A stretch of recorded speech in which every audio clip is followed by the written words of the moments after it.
Hello दोस्तों, welcome to easy investing. तो आज के इस वीडियो में हम डिस्कस करेंगे एक ऐसे ईटीएफ के बारे में जो अभी के टाइम पे बाज़ार में सबसे ज़्यादा गिरावट शो कर रहा है और ये गिरावट पहुंच चुकी है 28% की। तो आइए चलिए देख लेते हैं कौन सा ऐसा ईटीएफ है जो कि इतनी बड़ी गिरावट दिखा रहा है, जो कि 28% की एक बहुत बड़ी गिरावट है।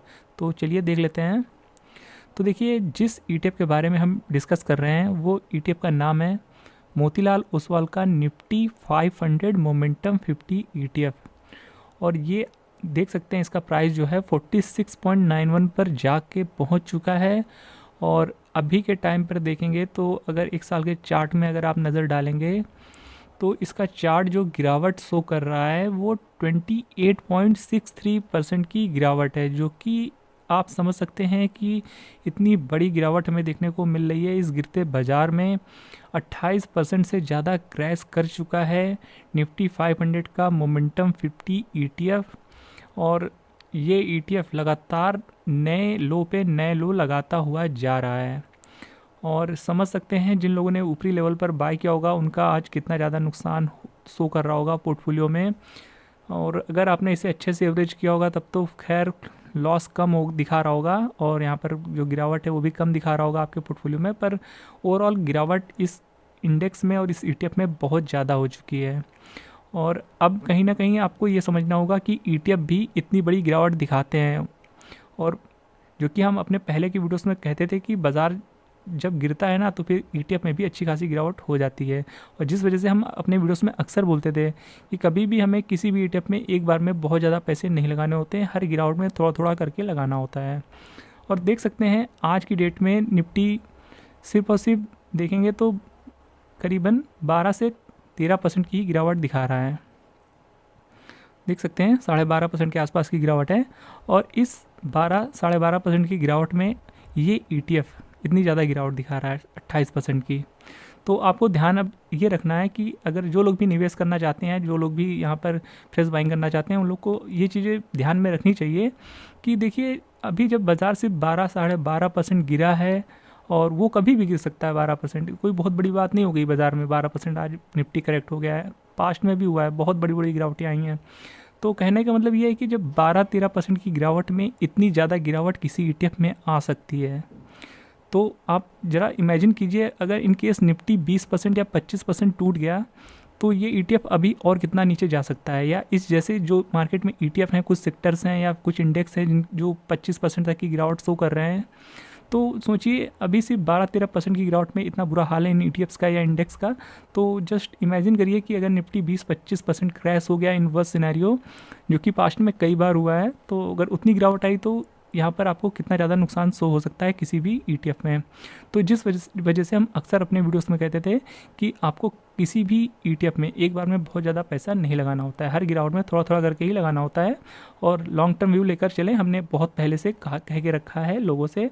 और अब देखिए बाज़ार ऐसा है ना कि इन्वेस्टर्स को ही यहाँ पर अच्छा रिटर्न मिलता है और इन्वेस्टमेंट पॉइंट ऑफ व्यू से ही लोगों को मार्केट में आना भी चाहिए। शॉर्ट टर्म में देखिए मार्केट कभी तो आपको बहुत अच्छी रिटर्न दे देगा, पर जब गिरावट दिखाएगा ना तो एक बार में सारा आपका ले भी लेगा जो मार्केट ने प्रॉफिट दिया होगा बीते कई सालों में।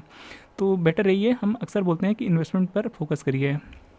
बाकी मार्केट में बहुत से ईटीएफ आज की डेट में हैं जो 25% तक की गिरावट दिखा रहे हैं और बहुत से ब्रॉडर मार्केट के इंडेक्स हैं जो कि 20% से ज़्यादा क्रैश हो चुके हैं।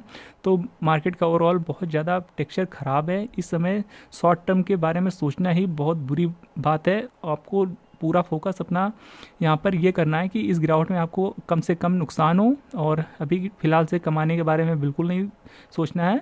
आपको सिर्फ यहाँ पर अपने एवरेजिंग के बारे में सोचना है। और अगर आपने सही जगह निवेश किया है तो आप उसे जस्ट होल्ड करें और आप इस गिरावट में कर भी क्या सकते हैं।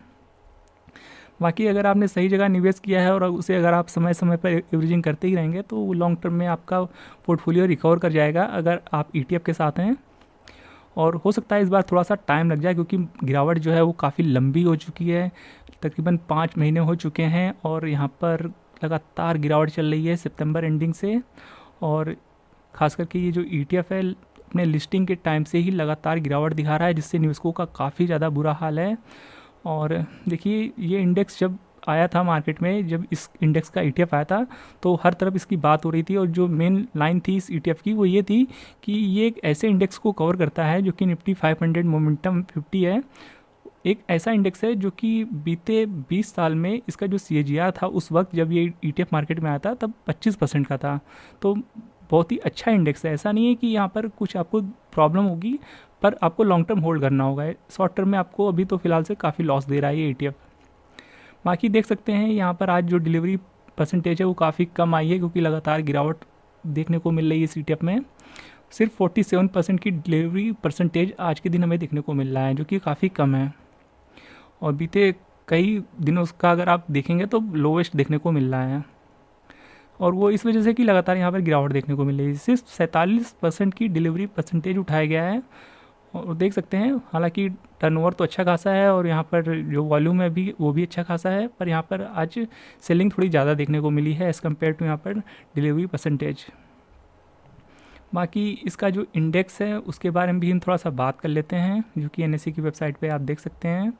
और हमने जैसा कि कहा कि ये एक तरह से ऐसा इंडेक्स है जो कि जब से मार्केट में आया है, बीते 20 साल का CAGR जो था इसका 25% का था जब ये मार्केट में आया था, और आज की डेट में थोड़ा सा कम आपको देखने को मिलेगा क्योंकि अभी गिरावट चल रही है। और देख सकते हैं इसका सेक्टर एलोकेशन, और देखिए जैसा कि निफ्टी 500 को कवर करता है उसमें कि बेस्ट 50 मोमेंटम वाले स्टॉक में निवेश करता है, तो यहाँ पर मिड स्मॉल लार्ज तीनों ही तरह के स्टॉक देखने को मिल जाते हैं।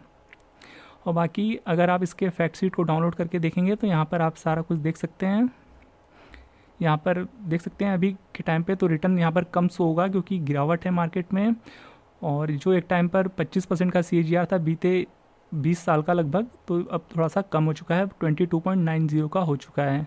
और बीते 5 साल का देखेंगे तो यहाँ पर अभी भी लगभग 26% के CAGR बेसिस पे रिटर्न है, जो कि काफ़ी अच्छे हैं। और यहाँ पर देखिए आपको कॉन्फिडेंस दिलाने के लिए सिर्फ हम एक ही चीज़ दिखा सकते हैं आपको, वो है इसका चार्ट, जो कि 2005 से आप करीबन देख सकते हैं कि यहाँ पर लगातार अच्छे रिटर्न देखने को मिले हैं। पर हाँ, बीच बीच में डिप आए हैं, तो वहाँ पर पेशेंस के साथ इसे होल्ड करना बहुत बड़ी बात होती है। तो अगर जिन लोगों ने होल्ड किया होगा तो यहाँ पर लॉन्ग टर्म में अच्छे रिटर्न मिले होंगे, और हर गिरावट यहाँ पर एक अच्छा मौका दी है इन्वेस्टर्स के लिए। तो ये ETF प्योर इन्वेस्टर्स के लिए है, तो अगर आप इन्वेस्टर हैं तो इसे होल्ड कर सकते हैं।